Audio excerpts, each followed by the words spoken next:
Hello, in this video I want to show you how to install and join Google Classroom on Samsung Galaxy S23 Plus.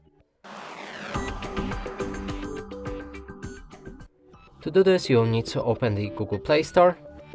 Inside, look for the Google Classroom.